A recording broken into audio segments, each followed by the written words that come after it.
எனக்கு இந்த ஊர்ல இருக்கவே பிடிக்கலடா. எங்கேயாவது கண்காணாத தேசமா போயிடலான்னு பாக்குறேன். ஏண்டா?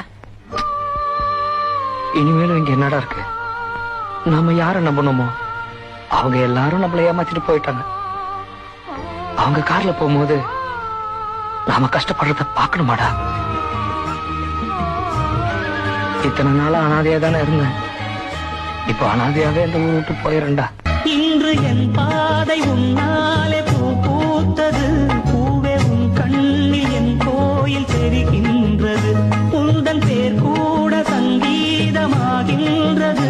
பொழுது நமக்காக விழுகின்றது. ஓடும் கங்கை நதி இல்லை என்றாகலாம். வானம் நூறாகலாம், யாவும் பொய்யாகலாம். உன்னையே தினம் என்னிடும் நம் காதலே என்றும் வாழும். எனக்கு இந்த ஊர்ல இருக்கவே பிடிக்கலடா.